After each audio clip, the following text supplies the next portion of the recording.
Hello les amis and welcome back to my channel. Aujourd'hui je suis trop contente de vous retrouver pour une nouvelle vidéo. C'est une vidéo qui je pense doit vous étonner parce que je ne suis absolument pas make-up. Je ne fais jamais de vidéo make-up, que ce soit sur YouTube ou sur mon Instagram que je te mets juste là. Et puis j'avoue que je me suis dit vas-y pourquoi pas, sors de ta zone de confort après tout. T'es pas si nul que ça, enfin c'est ce qu'on verra à la fin de la vidéo. Donc bon, vous voyez que de base je suis pas top hein, c'est-à-dire que il y a des dark cycles, bref. Et donc je vous ai préparé un get ready with me pour Christmas, pour des Christmas vibes, parce que je me suis dit pourquoi pas, mais je me suis dit ça va être trop chiant, mais qui regarde des gens qui ne savent pas se maquiller, genre, et tu sais, il n'y a pas de crédibilité parce qu'en fait là je suis juste en train de vous faire un make-up pour les nuls en soi. Donc je me dis que si moi je réussis, bah toi aussi si t'es nul tu peux réussir. Déjà c'est pour la valeur ajoutée de cette vidéo. Et la deuxième valeur ajoutée c'est que j'avais vu sur la chaîne d'Amel qu'elle avait fait un bilan de son année 2019 et j'avais trop kiffé ce concept de vidéo parce que au final tu reprends des quiz, donc des questions de quiz qui sont disponibles sur internet. Celui-là c'est sur Biba Magazine que je l'ai eu. Et donc je vous propose qu'on puisse résumer et faire le bilan de mon année 2020. Et puis pourquoi pas, vous aussi faites-le en même temps que vous regardez la vidéo, tu vois. Alors, première chose que je vais faire pour ce make-up est préparer ma peau. Et c'est vraiment mon amour, mon coup de cœur, mais tout ce que tu veux. You Glow de Wishful. Mais fais le zoom, wesh. Moi, fais pas la mise au point. Pff, quelle carotte cette caméra, franchement. La première question, comment peux-tu résumer ton année 2020 en 3 mots? Inattendu, riche en émotions. J'ai eu des bad moods, mais des moods tellement excitants aussi. Reconstruction, parce que ça a été l'année de ma reconstruction et rattraper toutes les petites lacunes que j'avais eues ces 3 dernières années. On passe à la deuxième question. Je passe la brume haute beauté. Caudalie, ça aussi, coup de cœur, mon amour. Mais genre le produit qui te fait le glow, l'éclat, le smooth, enfin bref. En fait, je la mets juste avant de mettre ma crème de jour. Hydratation Face Cream de chez Fresh. Quel a été l'événement le plus heureux de cette année? La signature de mon contrat dans l'industrie pharmaceutique, parce que je suis pas pharmacienne de formation et je me disais tout le temps oh, ça va être relou, comment je vais faire, ils vont pas me prendre et tout. Tu sais, j'avais un peu des trust issues, c'est-à-dire que j'avais pas trop confiance en moi. Je vendais pas mon profil on va dire comme je le vends aujourd'hui. Le plus pénible, c'est la perte de ma grand-mère. Ça a été vraiment difficile et ça l'est toujours. Donc j'avoue que la perte d'un être cher pendant cette situation de Covid, tu peux pas te rendre sur place et tout. Ça, j'avoue, ça a été vraiment la chose la plus pénible. Et mettre une base unifiante de chez Sephora, donc c'est Glow. Réadopteriez-vous les mêmes attitudes face aux épreuves? Bah ouais, parce que j'ai appris plein de choses. Dans la vie, il y a des épreuves et il faut les surmonter. Et moi, j'ai le sport. Le sport, ça m'aide beaucoup et c'est ça qui me permet de surmonter mes épreuves. De quoi voudriez-vous fondamentalement vous détacher à présent? De cette idée que dans la vie, il faut toujours être timé. Parce qu'à chaque fois, oui, on nous dit ouais, faut avoir le job, machin, faut à 30 ans être marié, faut avoir les enfants à 32, faut machin. Et en fait, c'est une course contre la montre, la vie. Mais t'as jamais le temps. Et à chaque fois que t'as un événement dans ta vie, on vient et on te dit, le deuxième événement. Mais on me dit tout le temps, mais attends, tu penses pas acheter un appartement, mais pourquoi tu penses encore aller à l'étranger, mais t'avances pas, et dans ta vie sentimentale, et tu comptes pas te marier et avoir des gosses. Et j'avoue que ça, j'aimerais bien... le négatif mais hors de ma vue quoi. On va s'étaler avec le fond de teint et c'est le Huda Beauty que j'ai acheté. D'ailleurs petite parenthèse, Sephora vous êtes mignons, mais franchement j'ai dépensé je sais pas combien de dollars, de l'euro, bref tout ce que tu veux. J'ai dépensé une blinde. Tu veux que je te montre l'échantillon qu'ils m'ont donné? C'est 1 ml. Est-ce que 120 € de make-up et de skincare, ça vaut... Mais garde-le, je veux dire. Donc j'ai pris le Huda Beauty, le Peaches and Cream, 245B, faux filter, skin finish, bref, t'as compris quoi. À la prochaine question. Quelles ont été vos plus grandes sources de stress? Quand je suis rentrée de Dubaï, j'étais à découvert, mais laisse tomber, t'as pas compris quoi. Tu te dis la meuf, on dirait qu'elle a fait un mariage là-bas. Donc j'avoue que financièrement ça n'allait pas. En plus j'avais pas de job, donc financièrement ça n'allait encore moins pas. J'ai commencé par mon teint, alors que normalement je commence par mes cils, par mon sourcil. Ça se voit que vraiment je sais pas faire des vidéos make-up. En plus j'arrête pas de regarder le retour écran pour voir comment ça fait, alors qu'en fait je dois vous regarder vous. Je dois vous regarder vous en vrai. Donc les plus grandes sources de stress, bah, on va pas se mentir, financièrement c'était la catastrophe. Financièrement ça n'allait pas. Trouver du job, ça a été un gros stress parce que je me disais putain c'est la crise, personne recrute et donc je savais pas comment j'allais faire pour trouver du boulot. Sont-elles toujours d'actualité?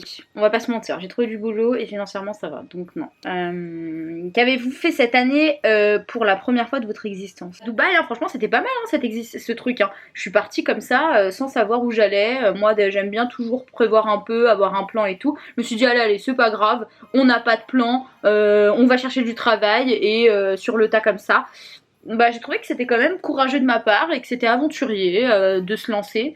Bon un peu bête financièrement, hein, on va pas se mentir, mais au final j'ai découvert une autre culture, j'ai parlé anglais tout le temps, j'ai fait plein de connaissances et de réseautage pour mon LinkedIn. Qui ou quoi vous ont fondamentalement fait du bien? Moi-même. Qu'est-ce qui m'a fait du bien? Oh je sais pas, franchement ces questions là, bof. Hein. Avez-vous des regrets? Non, jamais. Don't regret. Faut toujours assumer ce qu'on fait et ça, je suis persuadée que ça a toujours un super impact sur notre vie de partager des expériences, même si a priori quand on voit au premier abord que ça se passe pas bien ou que c'est pas bien, et ben je sais qu'il y a toujours un effet positif. Le positif attire le positif les gars. Je sais que cette phrase vous devez la vomir aujourd'hui parce que vous l'entendez partout, que vous la voyez partout, qu'elle est marketée partout, mais c'est un peu la vérité. J'ai fait le teint avant les yeux. Non mais franchement on comprend pourquoi je suis pas une make-up artiste, hein. Clairement nul. Les yeux avant de faire l'anti-cerne, parce que ça je sais que sinon ça va être la crise. Quelle couleur, quelle couleur? Allez, sors de ta zone de confort. Ça c'est la Huda Beauty Nude. Nude Obsessions, ok? Attends, moi je gère pas le timing, les questions, le make-up. Franchement, je me suis dit que faire les gens qui font des chit-chats, je sais pas comment ils font, c'est dur. Pensez-vous avoir été fidèle à vos valeurs? Bah ouais. Ouais, cette année, ouais. Les autres années, un peu moins quand même, hein, Myriam. Papillon, frivole, pas trop quoi. Respecter et mes valeurs et j'ai décidé que si j'avais pas envie de faire un truc, que j'avais envie de dire non, et ben je dis non. En fait la vérité, dire non, apprendre à dire non, putain mais qu'est-ce que je fais? Apprendre à dire non les gars, ça va vous sauver la vie. Et c'est pas parce que tu dis non que t'es méchant et que les gens vont arrêter de te parler. Bien au contraire, les gens vont commencer à te respecter, hein, moi je te le dis. Parce que j'ai vu en fait que quand les gens ils disent non, ça veut dire qu'ils savent ce qu'ils veulent, ça veut dire qu'ils ne perdent pas leur temps et ça veut dire surtout qu'ils s'aiment. Parce que pour moi, quelqu'un qui dit oui à tout, c'est quelqu'un qui ne s'aime pas, qui ne s'écoute pas. Je veux dire, des fois, s'il y a des gens qui te disent ouais, on peut sortir, et bah tu dis non, bah t'es fatigué. Pourquoi tu vas dire oui pour après te mettre dans la heste ouais, et être fatigué toute la semaine et tu vas pas. Non, je suis désolée. Donc ça, oui, j'ai été fidèle à mes valeurs, ce que je ne faisais pas auparavant, hein, on va pas se mentir.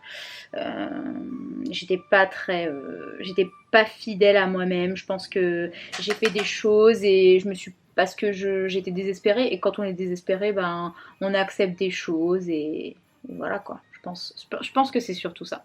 Donc là, j'ai mis en fait ça et là je passe à ça. Tu sais, les meufs elles font ça, là, j'ai jamais rien compris à ça. Font ça et puis après elles rajoutent des paillettes. On passe avec cette teinte là. Je sais pas comment elle s'appelle, hein. On s'en fout. Et c'est la paupière mobile. On va passer à l'étape tarte. À l'étape que je n'ai jamais adhéré à cet anti-cerne. Je sais pas pourquoi. Tout le monde me faisait la promo, tout le monde me disait mais c'est génial, tu sais pas ce que tu rates, machin. Je sais pas. On va voir ça tout de suite, hein, devant vous. Et puis si c'est une catastrophe, bah écoutez, vous me le direz dans les commentaires. Hein. De toute façon, on est là pour se juger. Quand les gens me disent ouais, je suis créateur mais j'aime pas qu'on me juge. Franchement, vaut mieux arrêter là. Hein. Vaut mieux arrêter tout de suite la carrière. Parce que en fait, quand tu te mets sur la toile comme ça, clairement, faut que tu kiffes le jugement. J'avoue que j'ai un petit peu peur là quand même. Hein. Les défis personnels. Pour 2021, trouver du boulot à l'étranger. Bon, par contre, ça a l'air hyper galère à estomper cet anti-cerne. Oh là là là là là. Oh là là, je sens que je me suis embarquée dans une galère, mon frère. Continuer de créer du contenu parce que j'aime ça et que je trouve ça super cool. Développer encore plus ma chaîne YouTube aussi parce que je trouve que c'est top d'avoir pris le pari d'ouvrir cette chaîne YouTube. Ces conseils là, ce quiz il est terminé. Bien sûr, c'est pas la fin de la vidéo, vous rassurez-vous, on est encore là pour un petit bout de temps vu le travail à faire. Donc là, je vais appliquer la Benefit, pardon, qui est un bronzer. Honnêtement, je pense que c'est toujours bien de faire un bilan sur soi et de voir qu'est-ce qu'on a accompli. Développer les réseaux sociaux en parallèle de ma carrière de marketing, bah, je trouve que c'est un super défi. Et surtout parce que, en fait, en France, enfin je sais pas si c'est en France, enfin peut-être...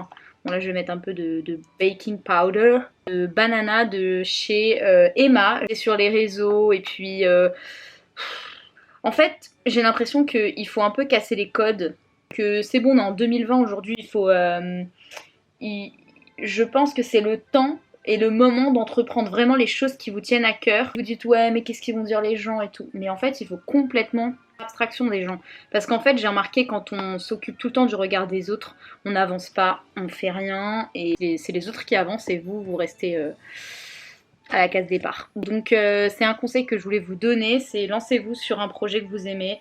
Moi je compte pas arrêter YouTube, même si ça prend plusieurs années, bah c'est pas grave parce que de toute façon je fais ça avec le cœur et je pense qu'il y a que les choses que tu fais avec le cœur qui peuvent fonctionner.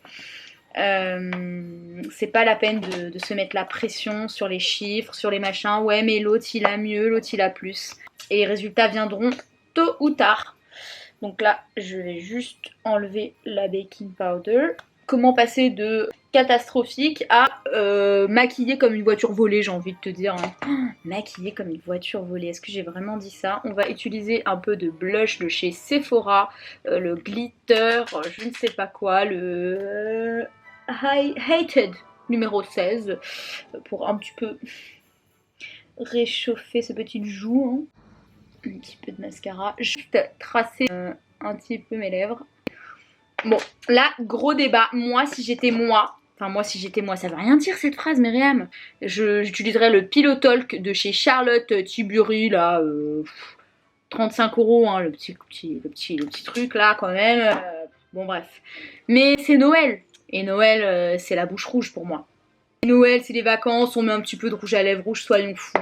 On va finir avec du highlighter de chez Terracotta Guerlain. C'est un petit Get Ready With Me, tout simple. La meuf elle a utilisé 50 000 produits mais tout simple. Elle est un petit peu sur l'arête du nez. Hein. Je vais me préparer puis je reviens. Et voilà. Bon alors dites-moi si vous aimez dans les commentaires, j'espère que cette vidéo vous aura plu, n'hésitez pas à vous abonner, liker, partager, commenter si vous avez vraiment kiffé. Et puis je vous souhaite de très belles fêtes, on se retrouve d'ici 2 semaines pour une nouvelle vidéo. Je vous embrasse, bisous!